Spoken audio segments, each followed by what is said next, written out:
Now, I know many of you were convinced that last night about 6 o'clock local time, the world was going to come to an end. Just because it hasn't doesn't mean that it's not nearby. Because my appearing today at Yale University is surely one of the four horsemen of the apocalypse. But listen, today is your day. Please do not turn off your electronic devices. Leave your iPhones, your iPads, your sidekicks, your droids, your Blackberries powered up, recording, photographing, texting out all that emerges from this stage over the next few minutes.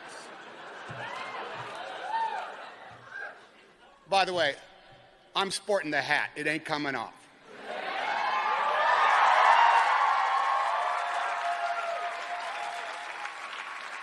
You know, later on today, you can compare your tweets and your Facebook comments with those of others to figure out if anything memorable went down. Hey, you know what? Tweet that last sentence I just said.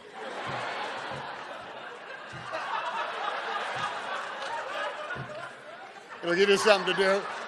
Give you something to do and let your friends know where you are today. Okay, take this speech and set it to music and maybe insert some crazy kooky graphics. Star in that video yourself, post it on the web, and if it becomes a viral sensation, you'll be equal to any cat playing with a paper bag. Any set of twin toddlers talking gibberish to each other. As popular as that cute girl that sings about Fridays. Hey, you could be the next Sam Sui.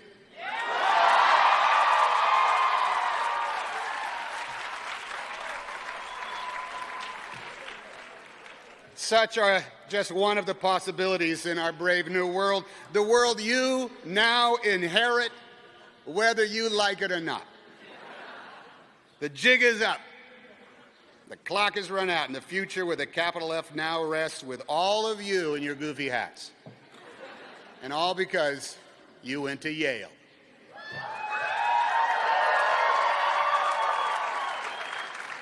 You are now the anointed, the charge holders, the best and the brightest. Each of you a shining hope for our nation and the world. You are the new wizards who can finally make sense of all the delta vectors and square roots and divided bys in the theorem that we call the human race. The generations before you came of age took on the job. Now it's your turn. Welcome. You know, I once had a friend who had a rich uncle who promised to pay for his college as long as my friend wished to stay in school. You should stay in school as long as you can, the rich uncle said, because when you get out of college, you got to work every day for the rest of your life.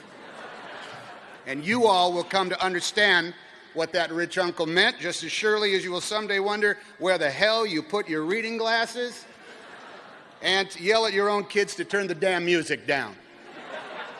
On spring days like today, it's traditional for us to ponder the state of the world and implore you all to help make it a better place, which implies that things are somehow worse today than when we up here were where you are sitting right now. I'm not so sure the planet Earth is in worse shape than it was 4 years ago. But that's not to say it's in better shape either. Refraining from waxing nostalgic and comparing our then to your now and avoiding any talk of you kids these days with your rap and your hip-hopping and your Snoopy Dogg daddies with the ditty pops. With your 50 cents and your quarter cents. A sober look shows that just as the world has gotten to be a better place after all, it has also grown a bit worse at the exact same rate. A one step up, one step back sort of cosmic balance between forward progress and cultural retreat that puts mankind on a bell curve of existence, that shows a small segment enjoy ease and comfort while an equal proportion struggle on with little hope in the fortunes of the remainder, either on a rise are on the wane in this confounding tide of so many damn things that we grow oblivious to the shifts in the quality of our lives. Graduation day is a proper occasion to put a toe in the global waters, and I think the mercury shows that things are much as they always have been. 10 years ago, we busied ourselves with trivial stuff imbued with importance, and then came 9/11. In 1991, riches were created in new businesses that had never existed. Then that economic balloon burst. In 81, I had a great job on TV. And in 82, Bosom Buddies was canceled. In 71, color TV in more living rooms than ever showed young Americans still fighting in combat in Vietnam, and in 61, satellites beamed live images around the world for the very first time, but those images were of the building of the Berlin Wall. Now, this 10-year grid shows the same yin-yang thing, and I'm trying to copyright that. Yin-yang thing. Copyright Tom Hanks. It shows the same yin-yang thing, thank you, on graduation day 2011. You know, we all have these devices that can make a permanent record of revolutionary change on the other side of the globe, as well as hate-filled diatribes from across town. Fewer and fewer in our country go to bed hungry, but did you see how obesity now affects about half our population?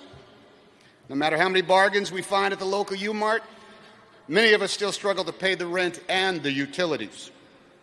Our country is no longer at physical or even ideological war with our enemies for most of the last century, but in the 11 and a half years of the third millennium, our armed forces have been fighting in the field for 9 of them. Purchasing intellectual property and the work of artists we admire is as simple as clicking a mouse and paying less than a few bucks, which means you may find that there is no guarantee in making a living at your chosen discipline. Now, some advantages, particular to this age, are not to be denied. Boredom seems to have been vanquished. There is always something to do. But hasn't this translated into a perpetual distraction in our lives? In the bathroom, at the dinner table, in the back seat, at a wedding, at a bris, at a graduation day. There's always something to check, something to tweet, something to watch, something to download, something to play, something to share, something to buy, something on our voicemail, something to yank at our attention span, and it's all in the palm of our hand for a small monthly service fee. That same technology has allowed for a surplus of celebrities, and that is nothing to cheer about.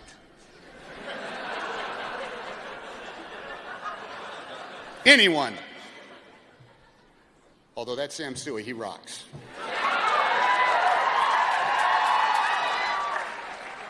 Anyone can enjoy the perks of notoriety now, and the duration of fame has been lengthened from Andy Warhol's brief 15 minutes to a good 15 months, if you're willing to do certain things on camera.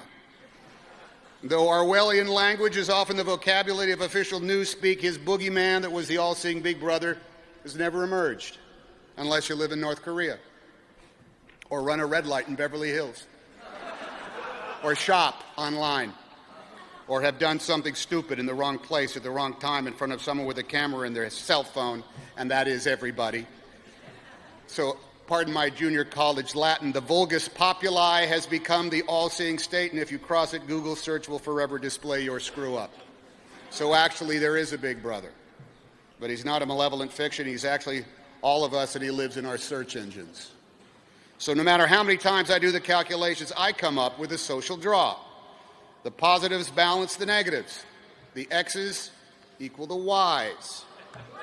And our hopes weigh as much as our fears. But I hesitate on that last one because fear, good Lord, fear is a powerful physiological force in 2011. We here up in the stands and surrounding you graduating class look to you as we do every year, hoping you will now somehow, through your labors, free us from what we have come to fear, and we have come to fear many things. Fear has become the commodity that sells as certainly as sex. Fear is cheap. Fear is easy. Fear gets attention. Fear is spread as fast as gossip and is just as glamorous, juicy, and profitable. Fear twists facts into fictions that become indistinguishable from ignorance. Fear is a profit-churning go-to with the whole market being your whole family. You know, sitting in the house one day watching the game on TV not long ago, along came this promo for the local nightly news. Are our schools poisoning our children? That story in summer's hottest bikinis tonight at 11. In that I had school-age kids at the time, I feared that they were, in fact, being poisoned at school, and summer was still a few weeks away. So I tuned in to get the scoop. And the actual news stories of that news broadcast was this: a certain supply of hamburger was found to have a bit too much of a particular bacteria in it, and for safety's sake, was being taken off the market. That same hamburger was slated for sale to an out-of-state school system for its cafeterias, but it was recalled in time. So answering that news program's own question in, no.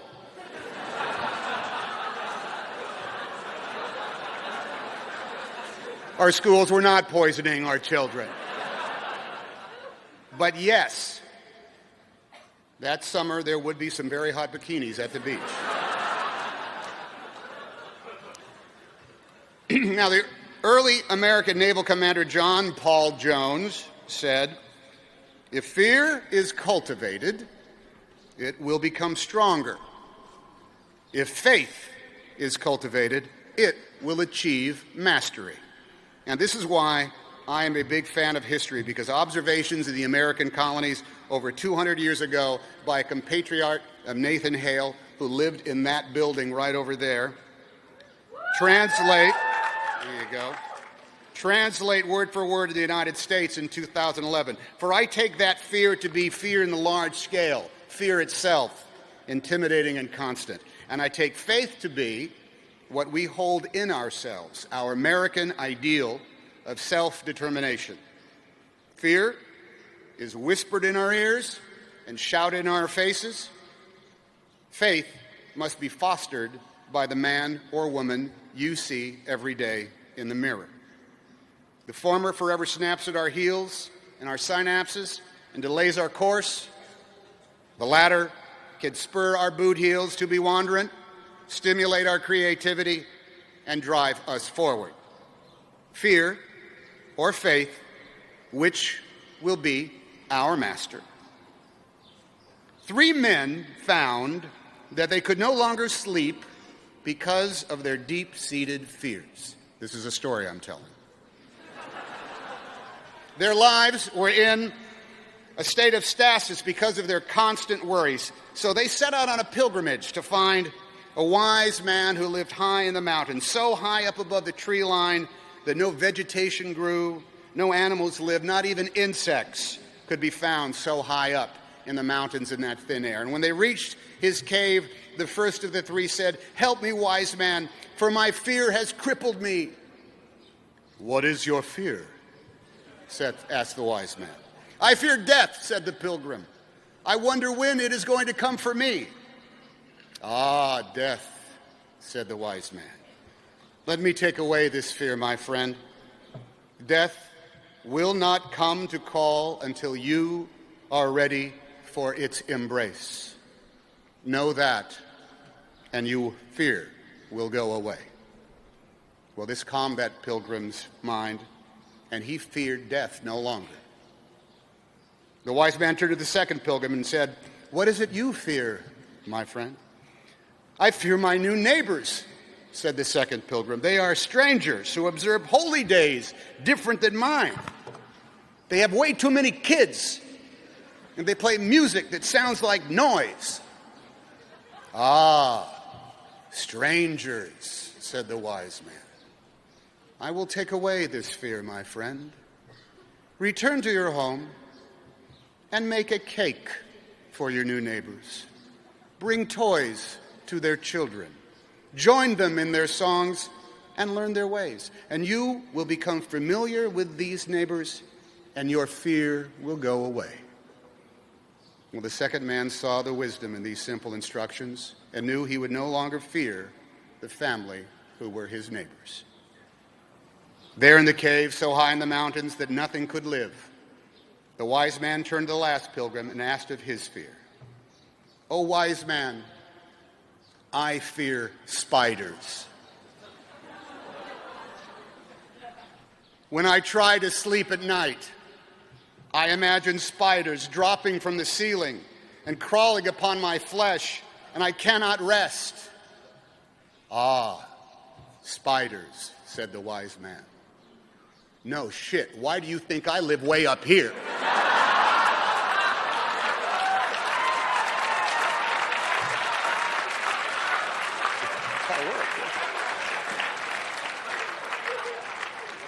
Fear will get the worst of the best of us, and peddlers of influence count on that.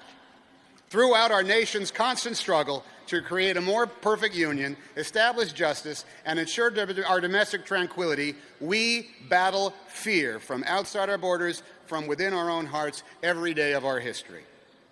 Our nation came to be despite fear of retribution for treason from a kingdom across the sea.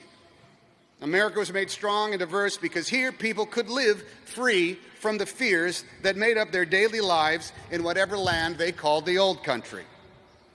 Our history books tell of conflicts taken up to free people from fear, those kept in slavery in our own states, and to liberate whole nations under the rule of tyrants and theologies rooted in fear. The American cause, at its best, has been the cultivation of a faith that declares we will all live in peace when we are all free to worship as we choose, when we are free to express our hearts, and when we all seek a place free from fear. But we live in a world where too many of us are too ready to believe in things that do not exist. Conspiracies abound. Divisions are constructed. And the differences between us are not celebrated for making us stronger, but calculated and programmed to set us against each other. Our faith is tested by unpredictable providence and threatened when common sense is corrupted by specific interests. Speaking from 54 years of experience, the work towards a more perfect union is a never-ending concern that involves each and every one of us. Evidence that our nation is becoming a better place is everywhere. But each new day, fear is, as the Jersey poet said, lurking in the darkness on the edge of town. Your rising from bed every morning will give fear its chance to grow stronger, just as it will afford faith its chance to blossom. You will make the choice to react to one or create the other. And because you are smart enough to earn your place on this college day at Yale University, you will sense the moment and you will know what to do. In the meantime, ponder this front in the struggle against ceaseless fear and its ceaseless flow. In the coming months and years, veterans of wars in Iraq and Afghanistan will finally come home for good. After so many tours,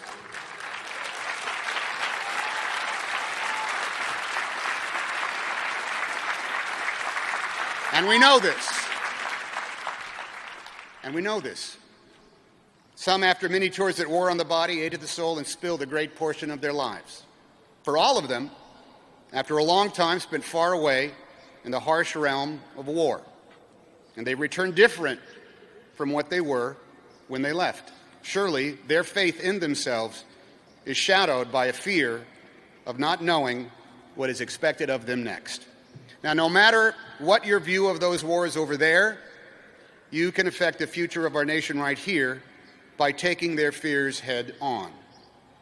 You can imprint the very next pages of the history of our troubled world by reinforcing the faith of those returning veterans, allowing them to rest, aiding in their recovery, if possible, their complete recovery, So let those of us who watched and debated their long deployments serve them now as they served when they were asked and as they were ordered.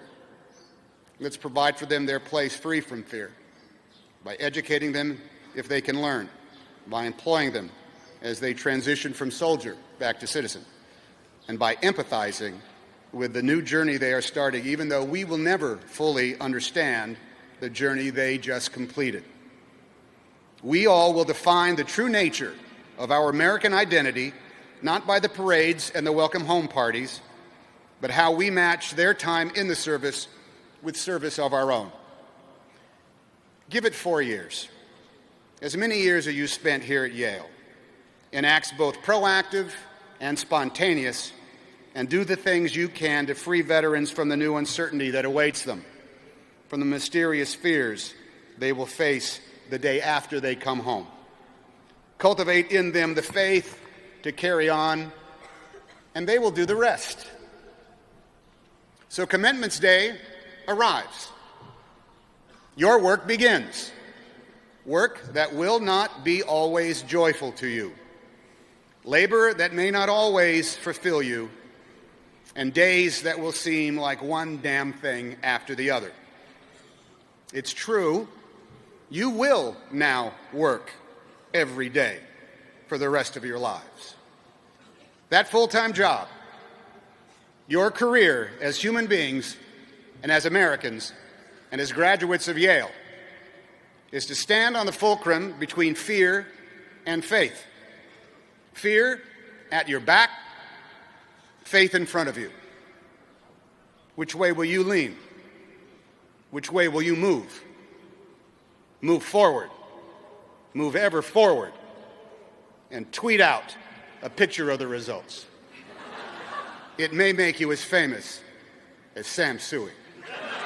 Thank you, and congratulations.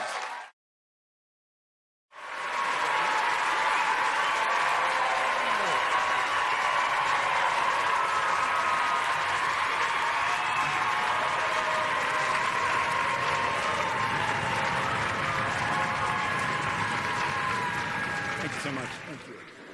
Thank you. Great. Guys, this is insane. What is happening?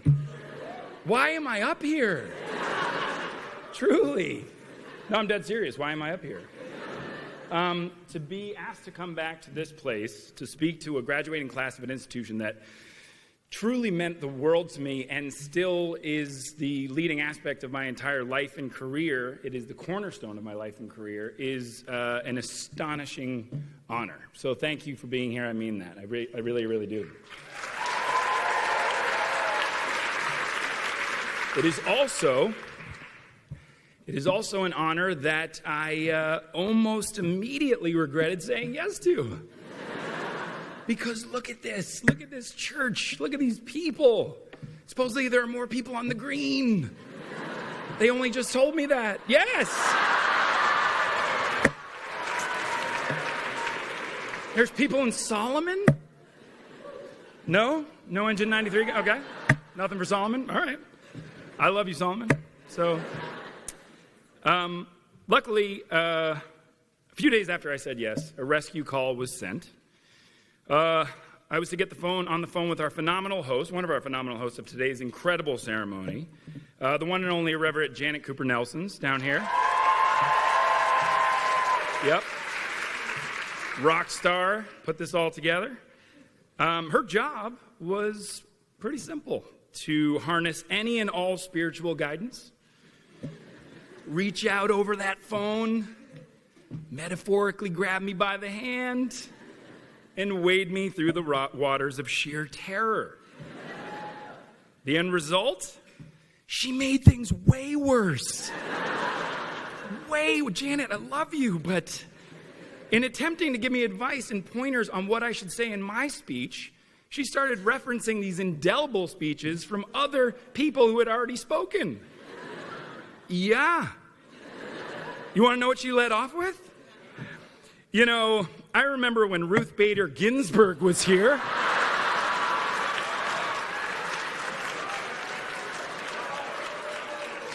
I don't mind telling you, I peed a little bit.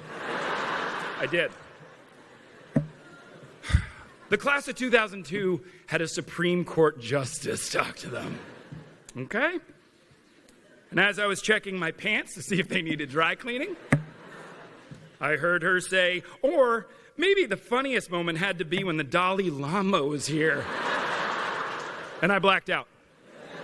I mean, full unconscious, blacked out. Head hit the table, out. Because, let me be honest, guys, the Dalai Lama spoke? Okay? I mean, he was the funniest?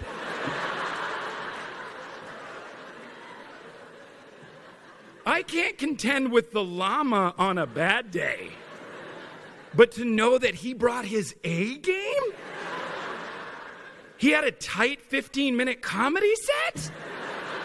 No. No, thank you. So I'd like to start here today by addressing the parents of the class of 2019.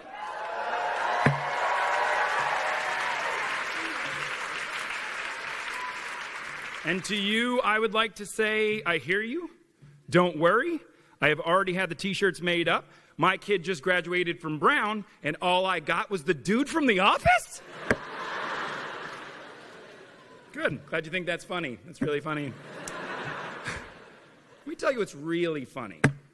The notorious RBG, His Holiness, they didn't go to Brown. Not smart enough.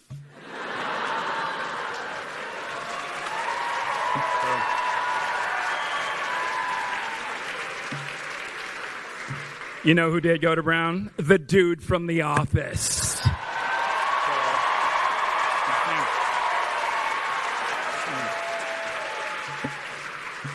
That's ridiculous. It actually sounded awful just coming out.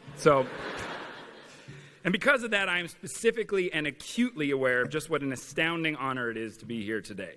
So to the graduates of the class of 2019, tomorrow, I say thank you. Thank you for letting me be here today. Truly, thank you for letting me be a part of your day. This is your day, and you are graduating tomorrow.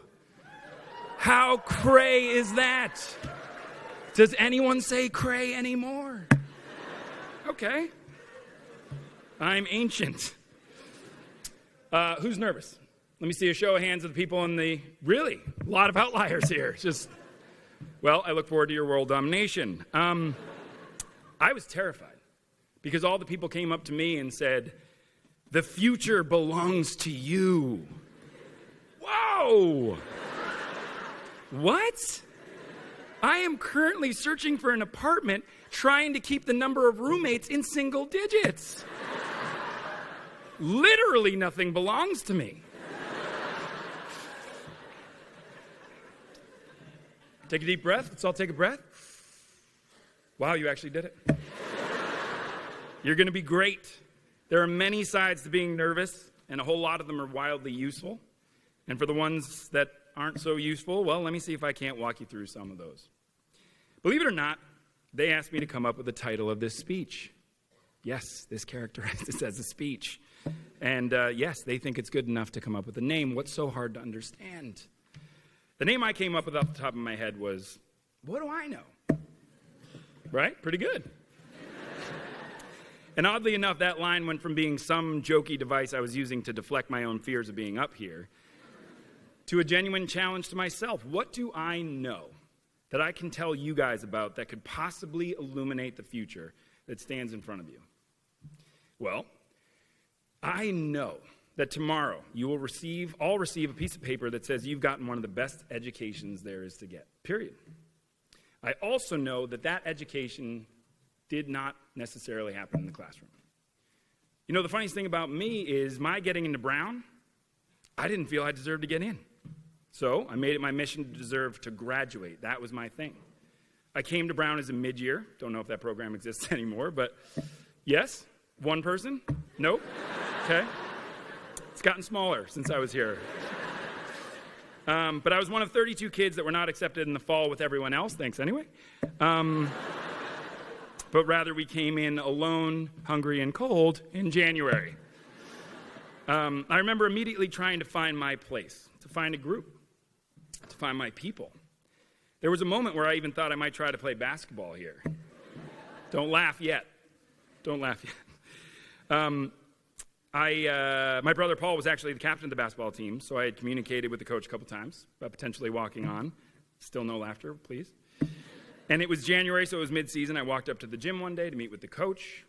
I opened the door. As the door swung open, by the time it reached the end and was coming back, I went, no. Nope. These dudes were too big. They were too good.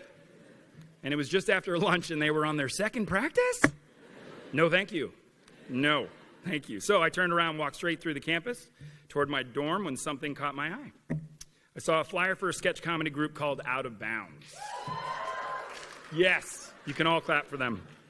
That's how big we were, too. It's funny because I think the flyer caught my eye because it was nailed to a tree. And I remember thinking, like, whoa, I haven't been at Brown very long, but protecting trees is kind of like one of your things, right? So I went in for the audition, and my entire life changed. Nope, not because I got in, not because I started acting. It was through that group that I found my way into this community. It was through that group that I met my people. And all of a sudden, I was surrounded by the most inspiring peers. I mean, every single one of them seemed way smarter than me, way cooler than me, way more interesting. And one of the best decisions I made in my life was just to lean all the way in. Nope, not to acting. Are you kidding? I mean, I really wasn't good enough to be here. I don't know if you're listening. These kids were amazing.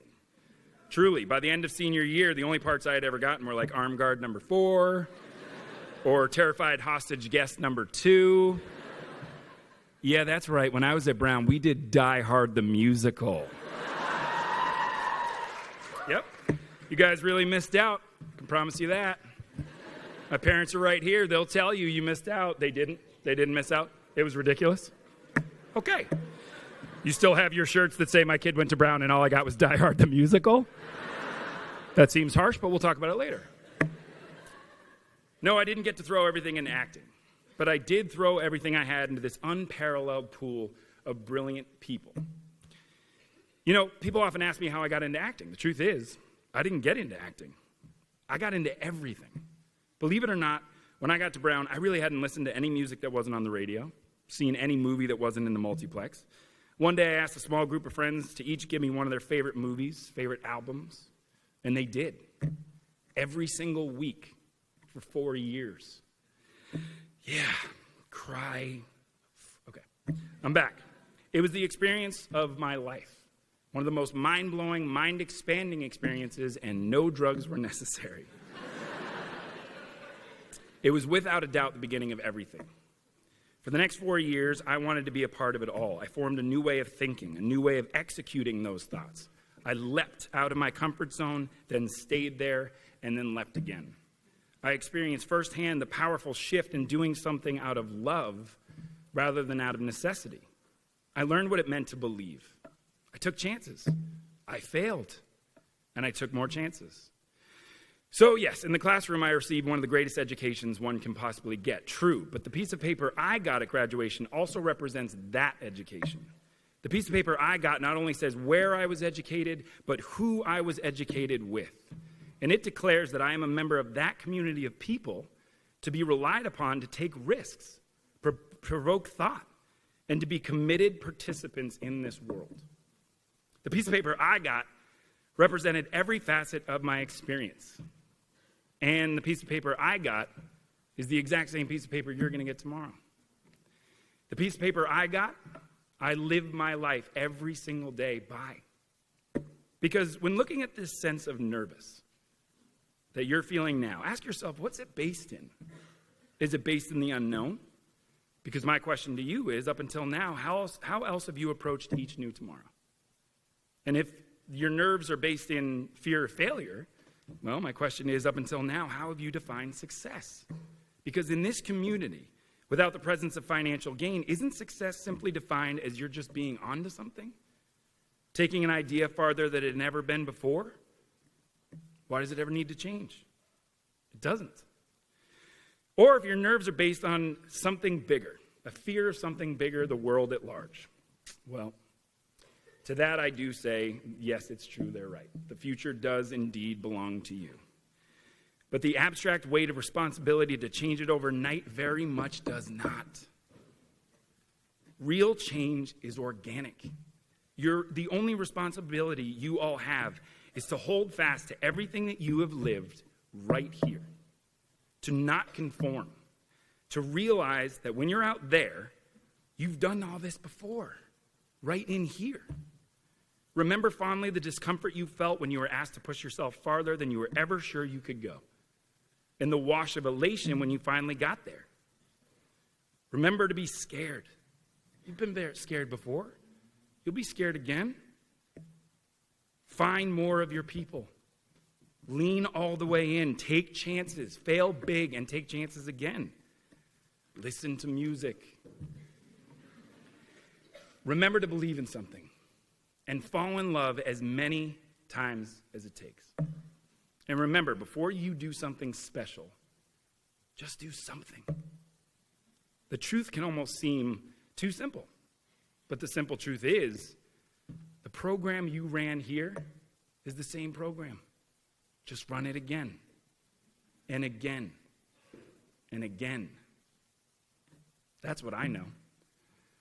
Thank you to this class, to this institution. It is my honor. Thank you.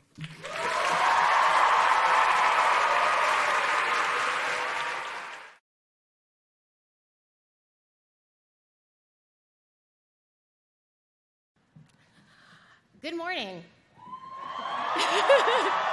To the class of 2018, the faculty, the parents, the grandparents, fellow honorees, and the paid laughers I have scattered throughout the audience. It is an honor to join you this morning for this special occasion. It is also an honor to speak to you today from behind this gigantic tree stump, like some sort of female Lorax with an advanced degree. That's right, you guys. I'm hitting Dr. Seuss hard and early in this speech. Because Dartmouth grads have a privilege unique among all the Ivy League. We will be forced to be mini experts on Dr. Seuss for our entire lives. On my deathbed, I'll be saying, did you know that his real name was Theodore Geisel? Did you know that he was the editor of the Dartmouth Jack-o'-lantern? And yes, while no U.S. presidents have gone to Dartmouth, we can at least lay claim for the wonderful Dr. Seuss. Another notable alumnus is Salmon P. Chase, the man on the $10,000 bill. A symbolically powerful piece of paper that's largely useless in the real world. Like a degree in playwriting, which I received from this very institution. Thank you for paying for that, Mom and Dad. It's a thrill to be back here in New Hampshire, the Granite State, known for two things: the place where you can legally not wear your seatbelt, and Adam Sandler's birthplace. New Hampshire has one of the best mottos of any state: live free or die. For outsiders, it sounds like an exciting declaration of freedom. But when you're here in January, die actually sounds like a pretty good option. I remember the days when it was so cold, your sneeze would become an ice sculpture before it hit the ground. In Los Angeles, where I live now, if I sneeze, I just call my doctor and have my blood replaced with that of a teenage track star. That's normal there. I'm mostly track star right now. Before I get any further, I should actually probably clarify who I am for the parents and grandparents in the audience who are thinking to themselves, who is this loud Indian woman? Is that the girl from Quantico? She looked so much worse in person. No, I'm not Priyanka Chopra. Not even Padma Lakshmi. I'm the other Indian woman we have allowed to be on television, Mindy Kaling. Thank you. You may remember me from my role on The Office as Kelly Kapoor, who internet commenters said was, quote, shrill. And, quote, took up valuable time that could have gone to Steve Carell. I then created and starred in my own TV show, The Mindy Project. Thank you very much. It was an uphill battle to get that show on the air, but it was worth it, because it enabled me to become Dartmouth's most successful female minority show creator who has spoken at commencement. Oh wait, no. Shonda Rhimes went here. Yep, and she's created like 10 more shows than me, so great. No, cool, Shonda. Friggin' role model, good for you. But today is not about famous alumni. No. It is about the men and women who have toiled in obscurity for years so that they might better our country. I speak, of course, of the 51% of Dartmouth grads who will go into finance. Highest in the Ivy League. Look left, look right. All three of you will be spending at least 10 years in a white-collar prison. I know that going into the real world sounds scary, but it's exciting too. Finally, you'll be in control of your own lives. No longer will there be an irrational board of trustees telling you you can't have hard liquor on campus. For the ridiculous reason that they don't want you to die. Come tomorrow, no one can stop you from filling your apartment with $4.99 handles of Uncle Satan's unfiltered potato vodka. Go crazy. It's a real moment of reflection for me to be standing here speaking to all of you now, because it makes me hearken back to my own time at my Dartmouth graduation. Madeleine Albright was my commencement speaker. And while I don't remember any specific quote she said, or even a general gist of what she was talking about, I do remember thinking, I wonder what it'll be like to have my own cell phone. How things have changed. For all I know, at this very moment, most of you are posting this speech on your Instagram stories with a gif of Winnie the Pooh twerking. If you are, please at least use my official hashtag, MindyGoesBigGreen2018. Thank you. I bet none of you remember a time before the internet. Hell, you probably don't even remember a time before the Facebook page Dartmouth Memes for Cold AF Teens. Yeah, I know about that. Made me feel like a real creep researching it. Hello, I'm a 38-year-old woman who wants to join your teen Facebook group. It's for research, I swear. Meanwhile, when I was in college, we didn't even have Google. If you wanted to find out, say, how tall Ben Affleck was, you were out of luck. You just had to sit there, not knowing, and your entire day would be ruined. Or say I wanted to meet up with a friend. I couldn't just text her. I had to walk outside and hope I accidentally bumped into her. Or I blitzed her. Blitzmail. You know that feeling you have when you tell your friends that you blitz and they don't get it and you roll your eyes all smug, like, oh, it's a Dartmouth thing? That ends today. You try to say blitz 100 yards east of White River Junction, and you will get laughed back to your one-room triple in the Choates.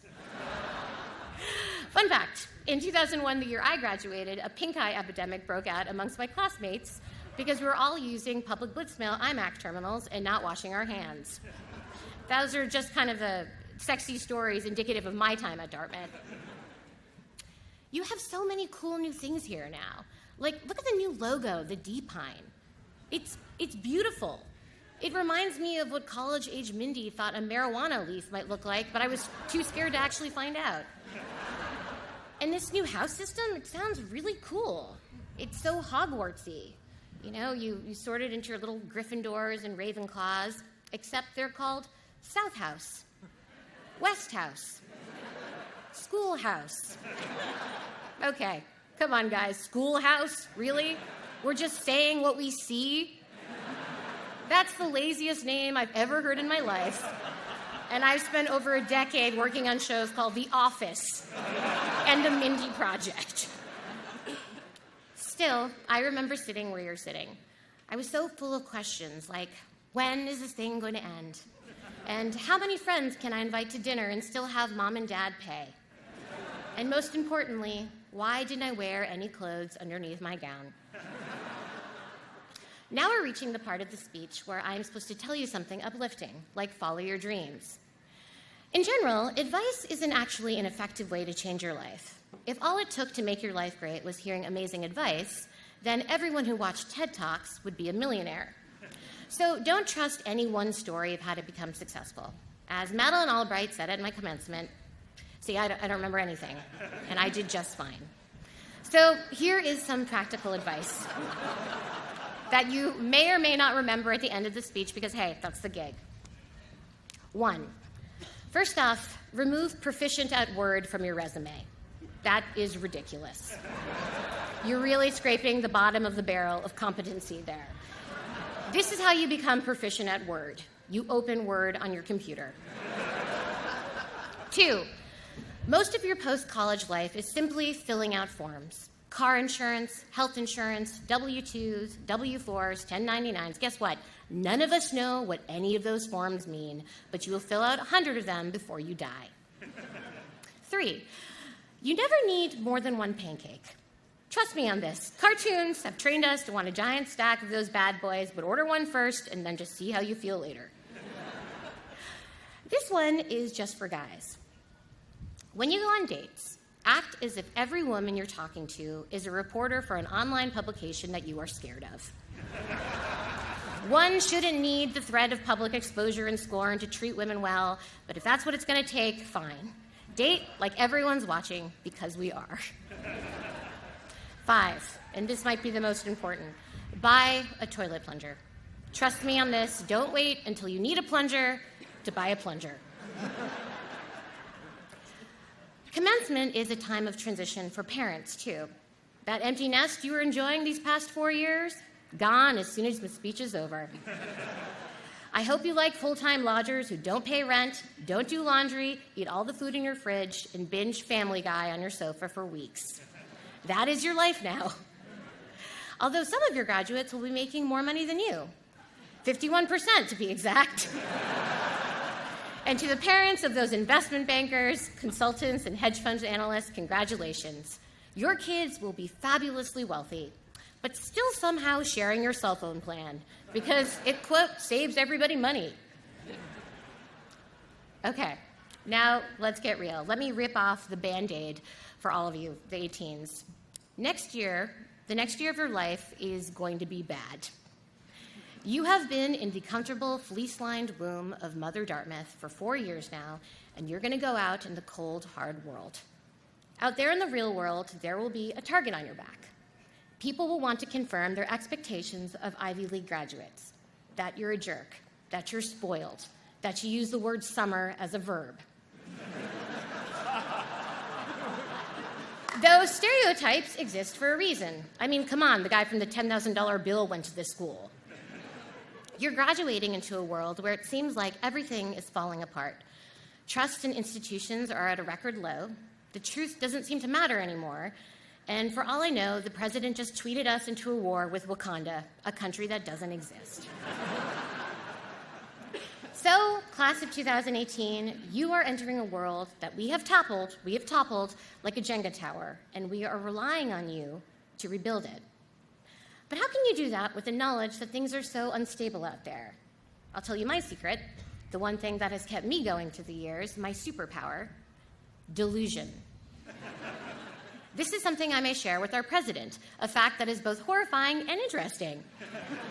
2 years in, I think we can pretty safely say that he's not getting carved onto Mount Rushmore, but damn if that is not a testament to how far you can get by just by believing that you are the smartest, most successful person in the world.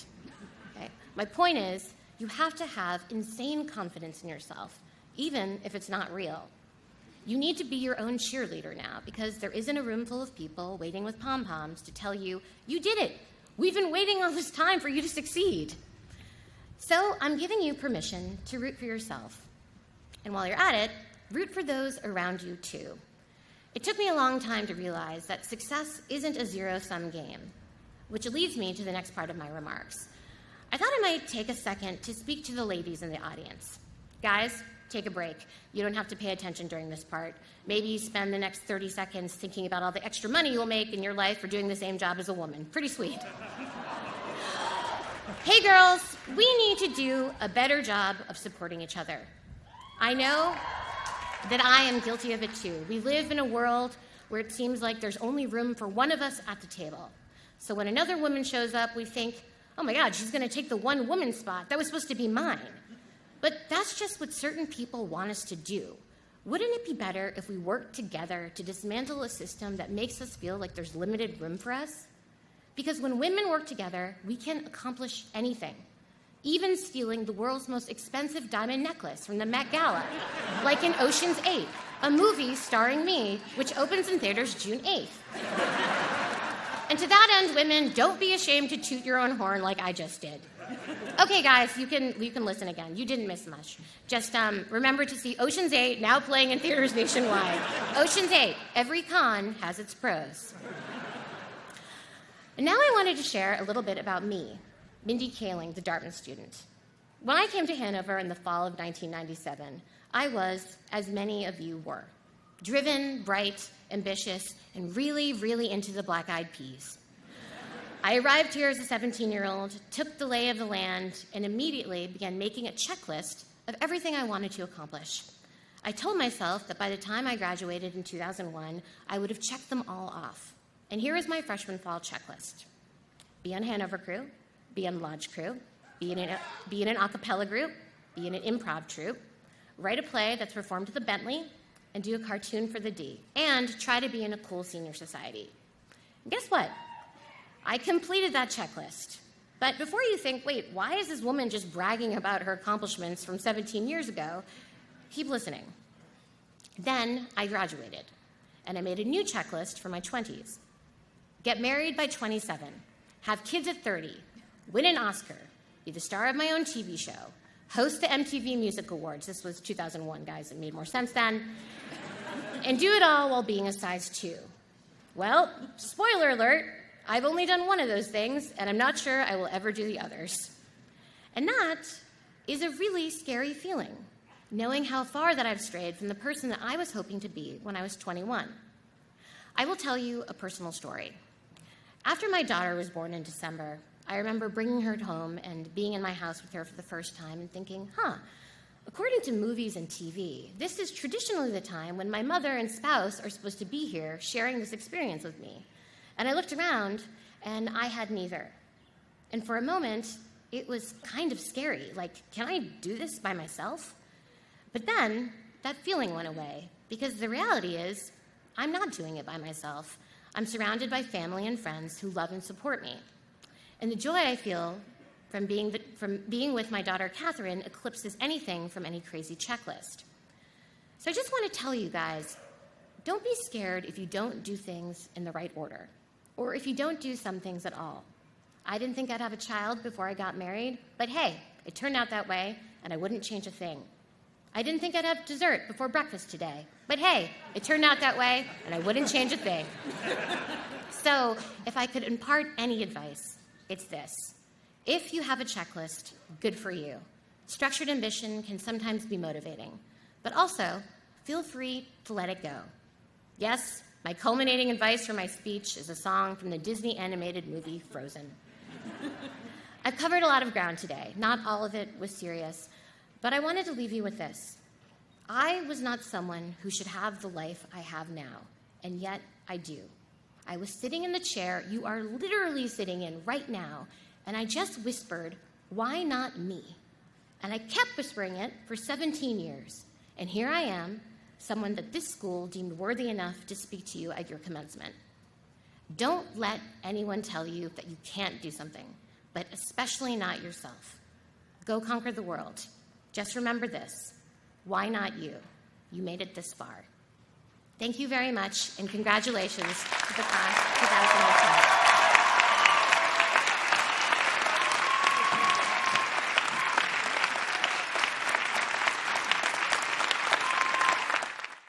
Ladies and gentlemen, Robert De Niro.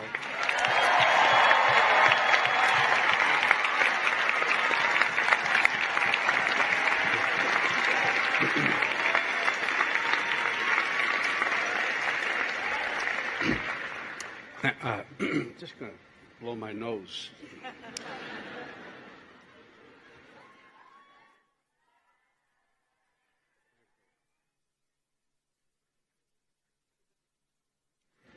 These gowns are hard to get in through to your pockets.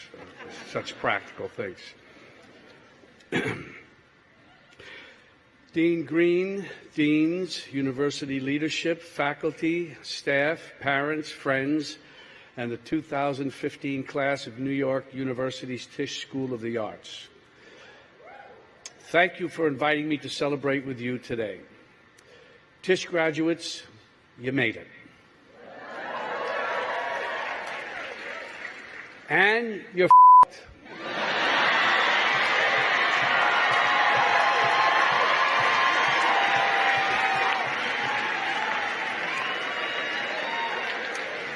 Think about that. The graduates from the College of Nursing, they all have jobs. The graduates from the College of Dentistry, fully employed. The Leonard N. Stern School of Business graduates, they're covered. The School of Medicine graduates, each one will get a job. The proud graduates of the NY School of Law, they're covered. And if they're not, who cares? They're lawyers. The English majors are not a factor. They'll be home writing their novels. Teachers, they'll all be working. Shitty jobs, lousy pay, yeah, but still working. The graduates in accounting, they all have jobs. Where does that leave you? Envious of those accountants? I doubt it. They had a choice. Maybe they were passionate about accounting, but I think it's more likely that they used reason and logic and common sense to reach for a career that could give them the expectation of success and stability. Reason, logic, common sense at the Tisch School of Arts? Are you kidding me? But you didn't have that choice, did you? You discovered a talent, developed an ambition, and recognized your passion. When you feel that, you can't fight it. You just go with it. When it comes to the arts, passion should always trump common sense. You aren't just following dreams, you're reaching for your destiny. You're a dancer, a singer, a choreographer, a musician, a filmmaker, a writer, a photographer, a director, a producer, an actor, an artist. Yeah, you're fucked. The good news is that that's not a bad place to start. Now that you've made your choice, or rather succumbed to it, your path is clear. Not easy, but clear. You have to keep working. It's that simple. You got through Tisch, that's a big deal. Or to put it another way, you got through Tisch, big deal.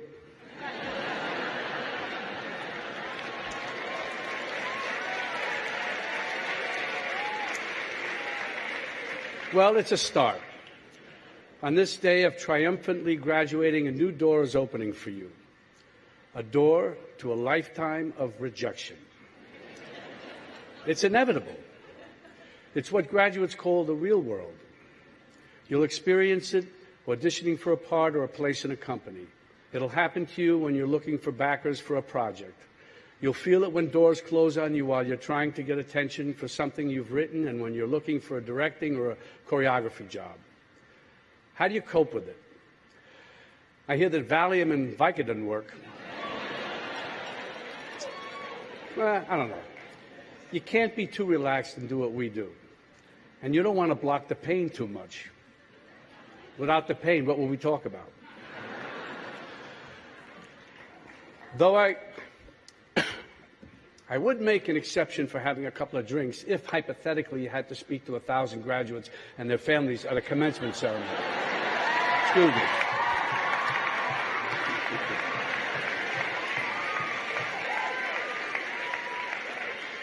Rejection might sting, but my feeling is that often it has very little to do with you. When you're auditioning or pitching, the director or producer or investor may just have something or someone different in mind. That's just how it is. That happened to me recently when I auditioned for the role of Martin Luther King in Selma.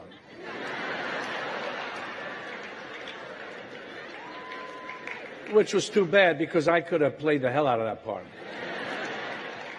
I felt it was written for me. But the director had something different in mind. And you know, she was right. It seems the director is always right. Don't get me wrong, David Oyelowo was great. I don't think that I would have cast a Brit, but I've got two more stories. These really happened. I read for Bang the Drum Slowly 7 times. The first 2 of the 3 times I read for the role of Henry Wiggins, the part eventually played by Michael Moriarty. I read for the director, I read for the producer, then they had me back to read for another part, the role of Bruce Pearson. I read for the director, I read for the producer, I read for the producer and his wife, I read for all of them together.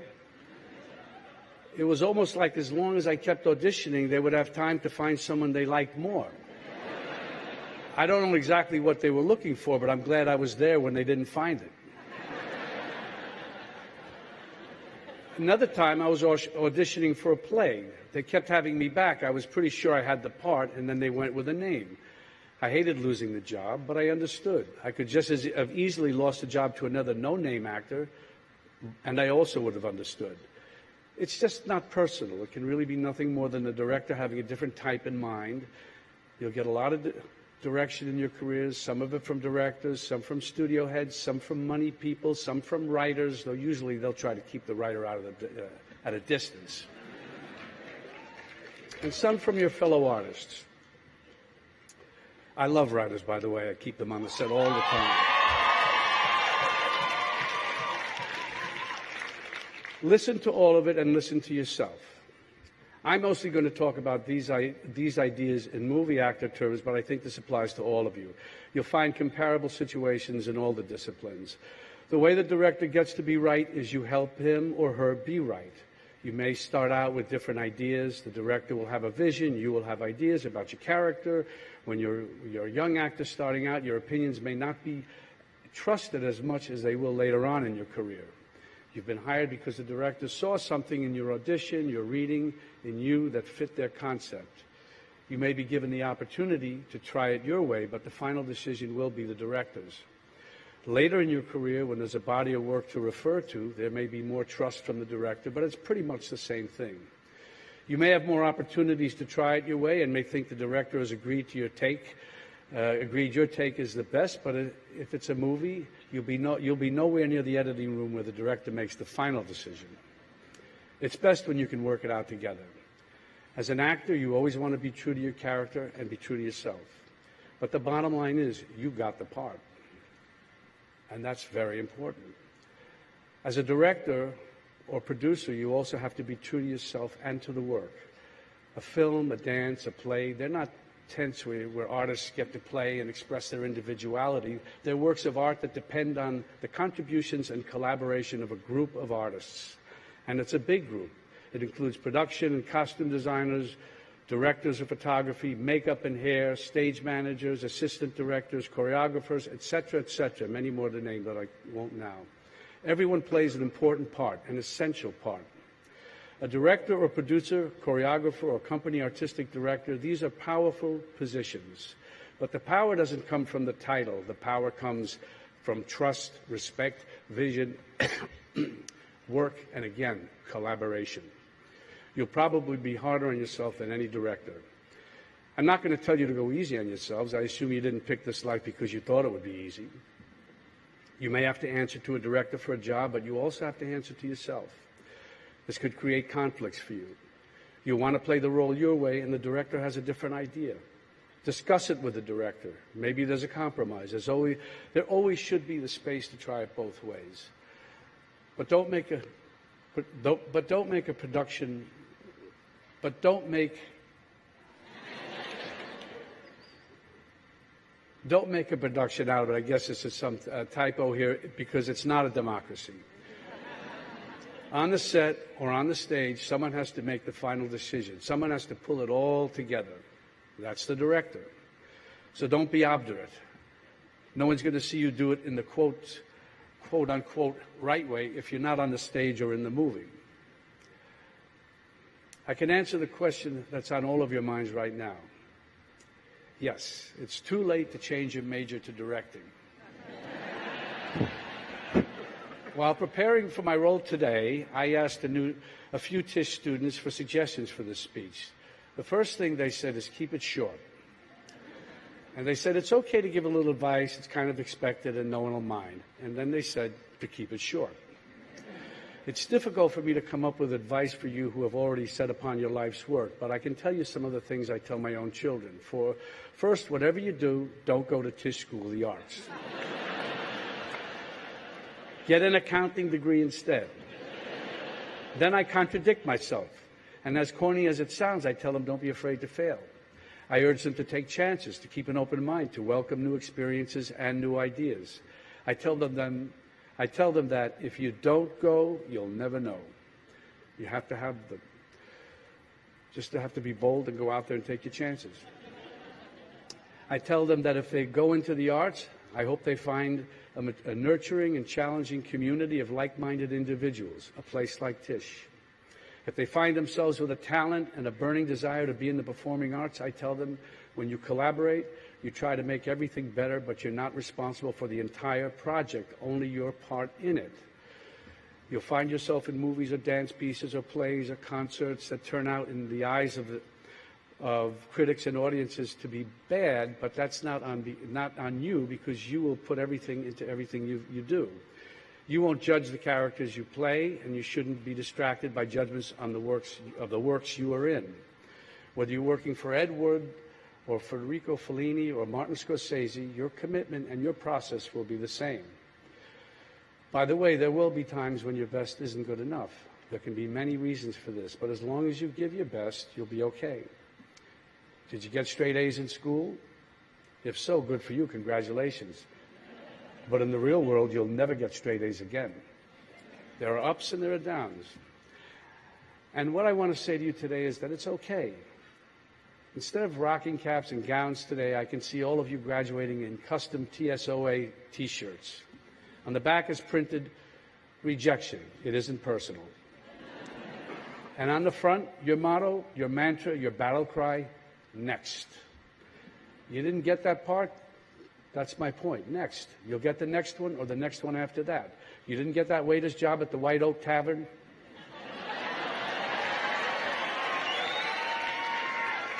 Next. You'll get the next one, or you'll get the next gig tending bar at Josie's. You didn't get into Juilliard? Next. You'll get into Yale or Tisch.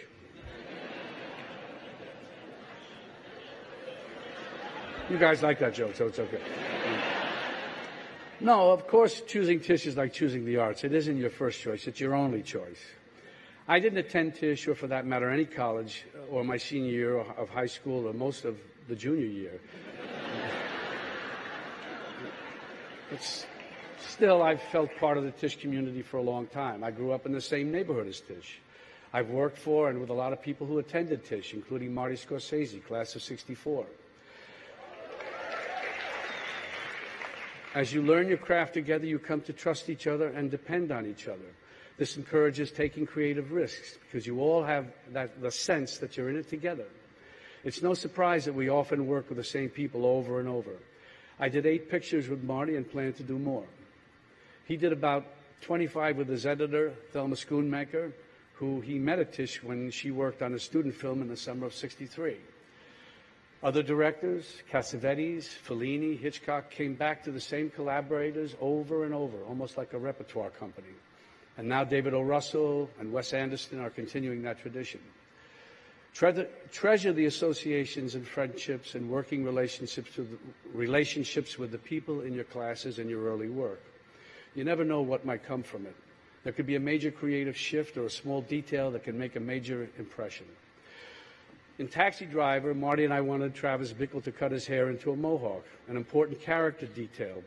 But I couldn't do it because I needed long hair for the last tycoon that was starting right after Taxi Driver, and we knew a false mohawk. We knew a false mohawk would look, well, false. So we were kicking it around one day at lunch and decided to give it one shot with the very best makeup artist at the time, Dick Smith. If you saw the movie, you know that it worked. And by the way, now you know it wasn't real. Friendships, good working relationships, collaboration. You just never know what's going to happen when you get together with your creative friends.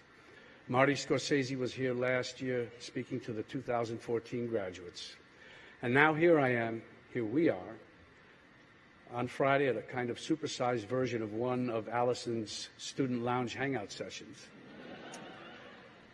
You're here to pause and celebrate your accomplishments so far as you move on to a rich and challenging future. And me, I'm here to hand out my pictures and resumes to the directing and producing graduates.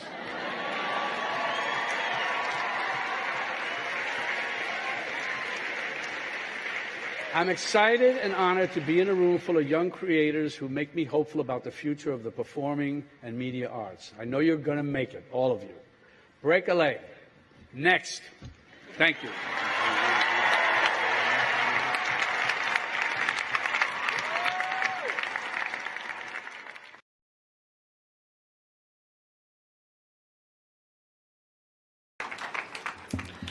Dry mouth.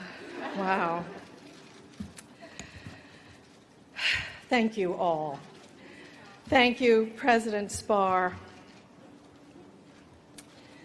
Ms. Golden, President Tillman, members of the Board of Trustees, distinguished faculty, proud, swelling parents and family, and gorgeous class of 2010.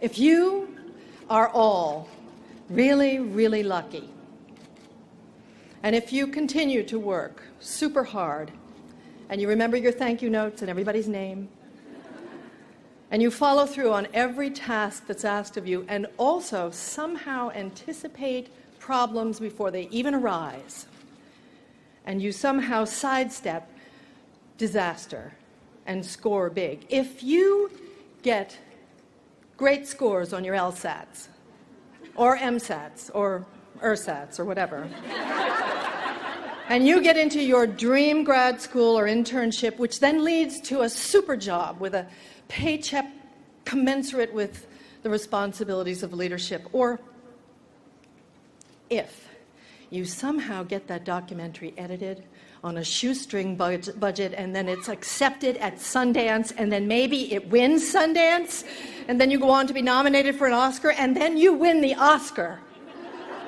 Or if that money-making website that you've designed with your friends somehow suddenly attracts investors and advertisers and becomes the go-to site for whatever it is you're selling, blogging, sharing, or netcasting, and success,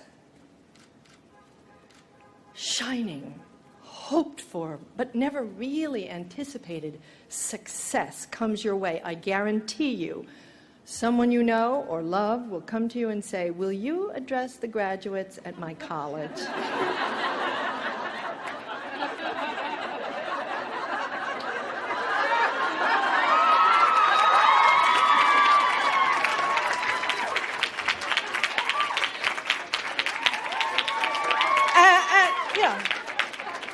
And you'll say, "Yeah, sure, when is it?" May 2010. 2010? Yeah, that's months away. And then the nightmare begins. The nightmare we've all had, and I want to assure you, you will continue to have, even after graduation, 40 years after graduation. About a week before the due date, you wake up in the middle of the night. I have a paper due and I haven't done the reading. Oh my God.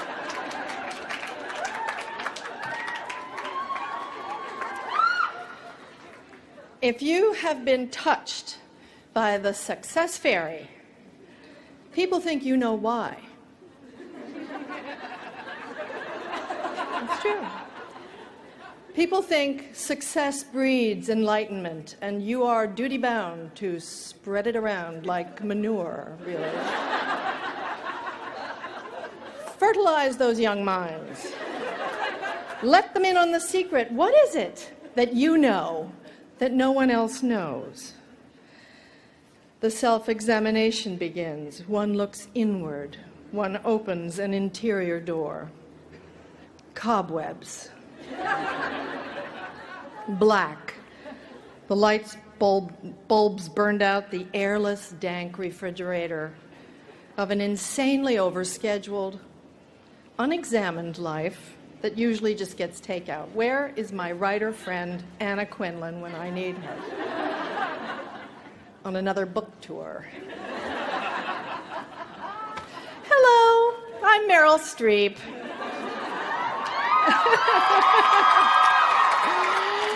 Oh, and today, class of 2010, I am very honored and I am humbled to be asked to pass on tips and inspiration to you for achieving success in this next part of your lives. President Spar, when I consider the other distinguished medal recipients and the venerable Board of Trustees, the many accomplished faculty and family members, people who've actually done things, produced things, while I have pretended to do things, I can think of about 3,800 people who should have been on this list before me. And, you know, since my success has depended wholly on my putting things over on people.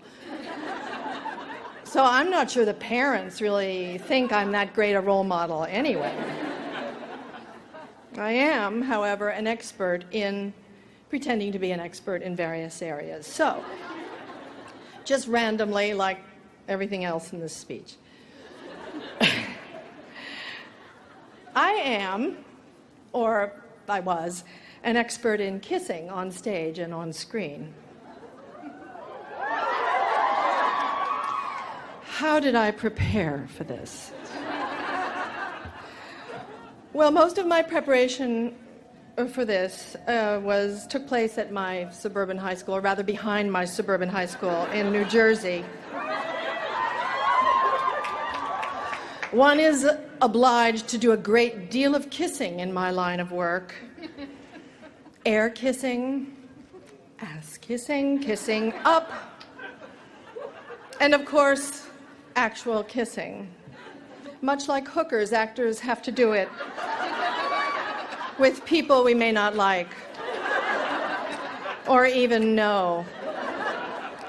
We may have to do it with friends, which is, believe it or not, particularly awkward. For people of my generation, it's awkward.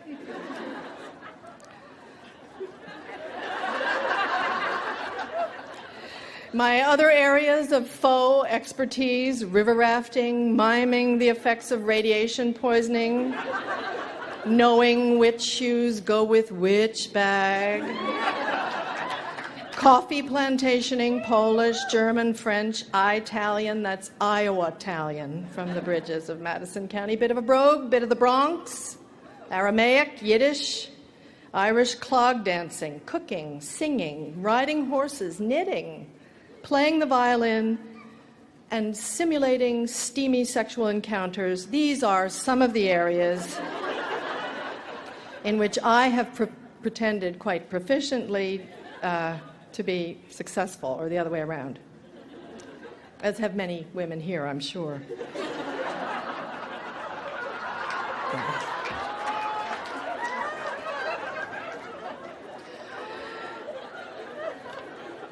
Women, I feel I can say this authoritatively, especially at Barnard, where they can't hear us. What am I talking about? They professionally can't hear us. Women are better at acting than men. Why? Because we have to be.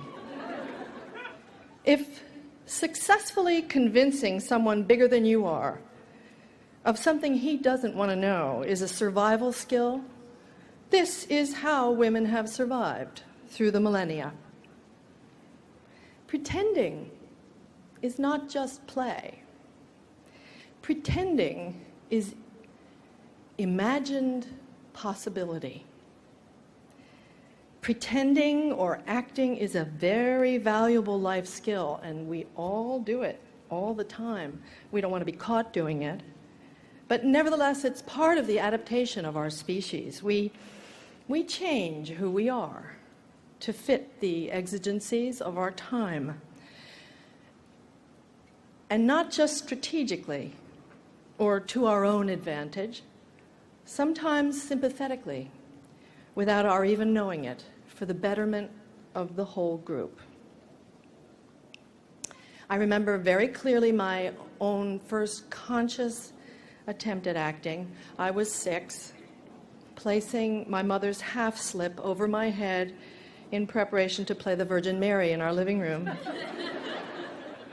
as I swaddled my Betsy Wetsy doll, I felt quieted, holy, actually. And my transfigured face and very changed demeanor, captured on Super 8 by my dad, pulled my little brothers, Harry, 4, playing Joseph, and Dana, 2, a barnyard animal, into the trance. They were actually pulled into this little nativity scene by the intensity of my focus, in a way that my usual technique for getting them to do what I want, yelling at them, never ever would have achieved. And I learned something on that day. Later, when I was 9, I remember taking my mother's eyebrow pencil and carefully drawing lines all over my face, replicating the wrinkles that I had memorized on the face of my grandmother, whom I adored. I made my mother take my picture, and I look at it now. Of course, I look like myself now, and my grandmother then.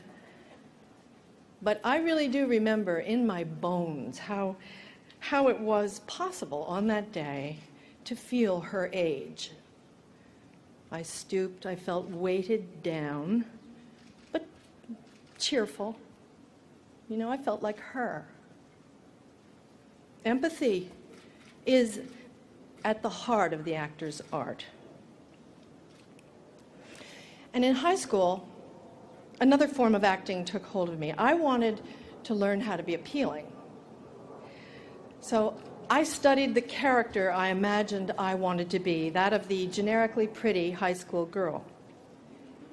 I researched her deeply, that is to say, shallowly, in Vogue and 17 and Mademoiselle magazines. I tried to imitate her hair, her lipstick, her lashes, the clothes of the lissome, beautiful, generically appealing high school girls that I saw in those pages. I ate an apple a day, period. I peroxided my hair, ironed it straight. I demanded brand name clothes. My mother shut me down on that one. But I did. I worked harder on this characterization, really, than anyone that I think I've ever done since. I worked on my giggle. I lightened it because I liked it when it kind of went up at the end. Because I thought it sounded childlike and cute. This was all about appealing to boys and at the same time being accepted by the girls. It's a very tricky negotiation. Often success in one area precludes succeeding in the other. And along with all of my exterior choices, I worked on what actors call my interior adjustment. I adjusted my natural temperament, which tends to be slightly bossy, little opinionated, loud, little loud, full of pronouncements and high spirits. And I willfully cultivated softness, agreeableness, a breezy, natural sort of sweetness, even a shyness, if you will, which was very, very, very, very, very effective on the boys. But the girls didn't buy it. They didn't like me. They sniffed it out, the acting. And they were probably right. But I was committed. This was absolutely not a cynical exercise. This was a vestigial survival courtship skill I was developing. And I reached a point senior year when my adjustment felt like me. I had actually convinced myself that I was this person and she me. Pretty, talented, but not stuck up. You know, a girl who laughed a lot at every stupid thing every boy said, and who lowered her eyes at the right moment and deferred, who learned to defer when the boys took over the conversation. I really remember this so clearly. And I could tell it was working. I was much less annoying to the guys than I had been. They liked me better, and I liked that. This was conscious, but it was at the same time motivated and fully felt. This was real acting. I got to Vassar, which 43 years ago was a single-sex institution, like all the colleges in what they called the Seven Sisters, the female Ivy League. And I made some very quick but lifelong and challenging friends. And with their help, outside of any competition for boys, my brain woke up.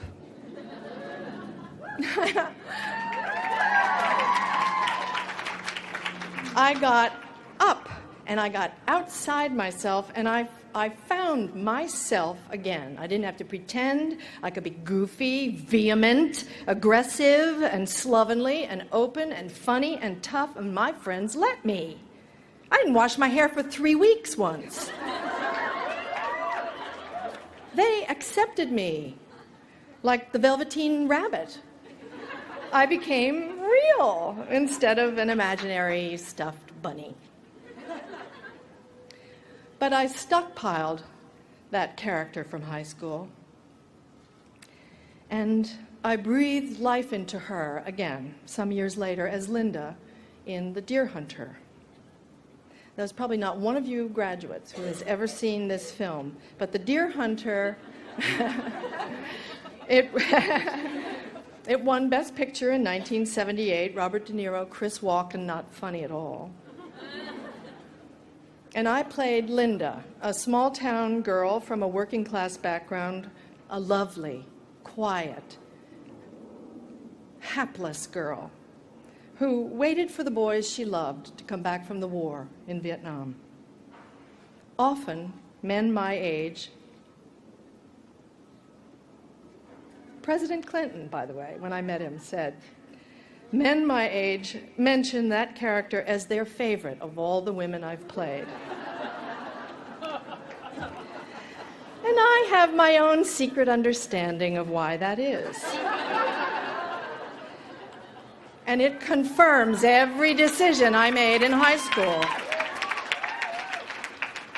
This is not to denigrate that girl, by the way, or the men who are drawn to her in any way, because she's still part of me and I'm part of her. She wasn't acting, but she was just behaving in a way that cowed girls, submissive girls, beaten up girls with very few ways out have behaved forever and still do in many worlds. Now, in a measure of how much the world has changed, the character most men mention as their favorite is Miranda Priestley. The beleaguered totalitarian at the head of Runway magazine, Devil Wears Prada. To my mind, this represents such an optimistic shift. They relate to Miranda. They wanted to date Linda. They felt sorry for Linda, but they feel like Miranda. They can relate to her issues, the high standards she sets for herself and others, the thanklessness of the leadership position, the nobody understands me thing, the loneliness. They stand outside one character and they pity her and they kind of fall in love with her, but they look through the eyes of this other character. This is a huge deal because, as people in the movie business know, the absolute hardest thing in the whole world is to persuade a straight male audience to identify with a woman protagonist, to feel themselves embodied by her. This, more than any other factor, explains why we get the movies we get and the paucity of roles where women drive the film. It's much easier for the female audience because we were all brought up, grown up, identifying with male characters from Shakespeare to Salinger. We have less trouble following Hamlet's dilemma viscerally, or Romeo's, or Tybalt's, or Huck Finn, or Peter Pan. I remember holding that sword up to Hook. I felt like him. But it is much, much, much harder for heterosexual boys to be able to identify with Juliet, or Desdemona, or Wendy in Peter Pan, or Joe in Little Women, or The Little Mermaid, or Pocahontas. Why? I don't know. But it just is. There has always been a resistance to imaginatively assume a persona if that persona is a she. But things are changing now, and it's in your generation that we're seeing this. Men are adapting. About time. They are adapting consciously and also without realizing it for the better of the whole group. They're changing their deepest prejudices to accept and to regard as normal things that their fathers would have found very, very difficult, and their grandfathers would have abhorred. And the door into this emotional shift is empathy. As Jung said, emotion is the chief source of becoming conscious. There can be no transforming of lightness into dark, of apathy into movement without emotion. Or as Leonard Cohen says, pay attention to the cracks, because that's where the light gets in. You, young women of Barnard, have not had to squeeze yourselves into the corset of being cute or to muffle your opinions, but then you haven't left campus yet. I'm just kidding. What you have had is the privilege of a very specific education. You are people that may be able to draw on a completely different perspective, to imagine a different possibility than women and men who went to co-ed schools.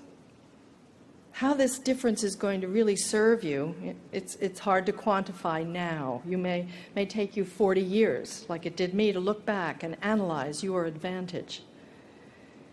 But today is about looking forward into a world where so-called women's issues, human issues of gender inequality live at the very crux of the global problems everyone suffers, from poverty to the AIDS crisis, the rise in violent fundamentalist juntas, human trafficking, and human rights abuses.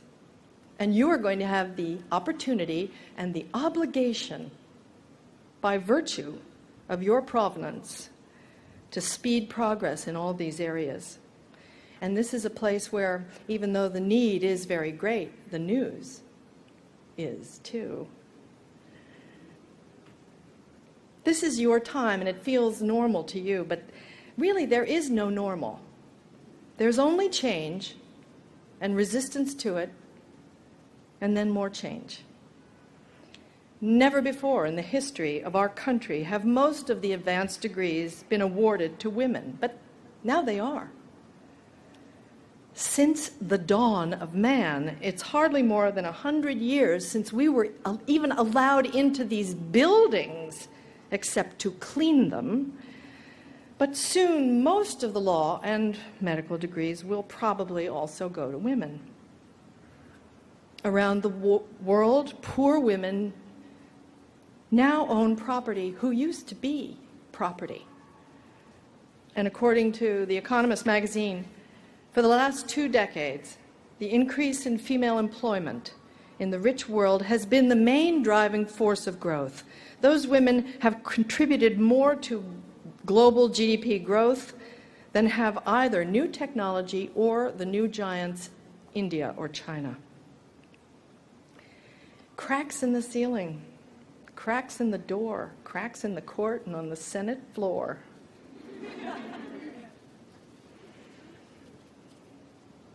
You know,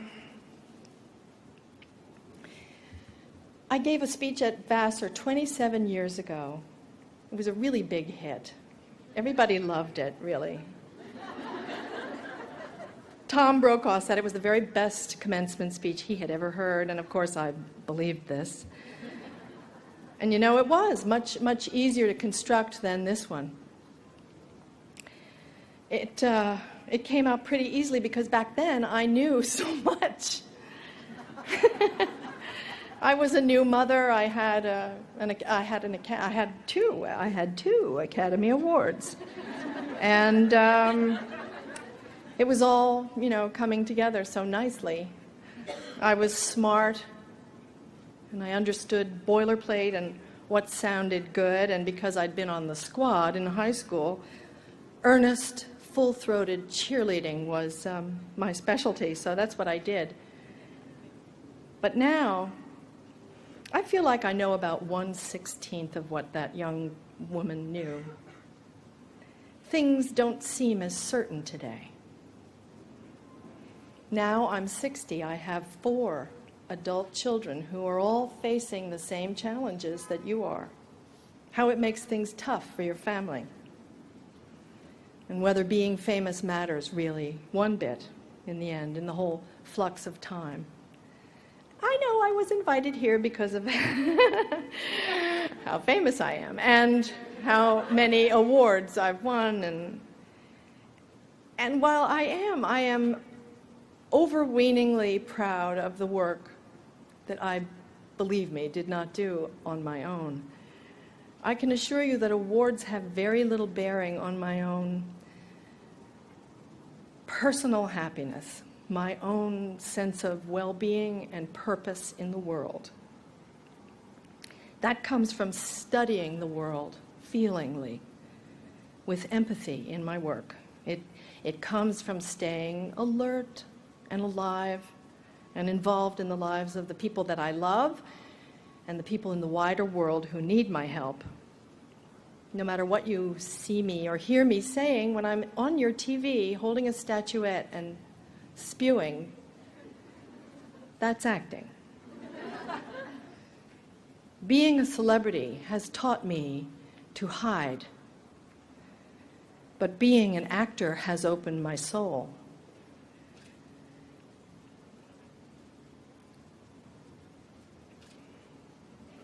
Being here today has forced me to look around inside there for something useful that I can share with you. And I'm really grateful that you gave me the chance. You know, you don't have to be famous. You just have to make your mother and father proud of you. And you already have. Bravo to you. Congratulations.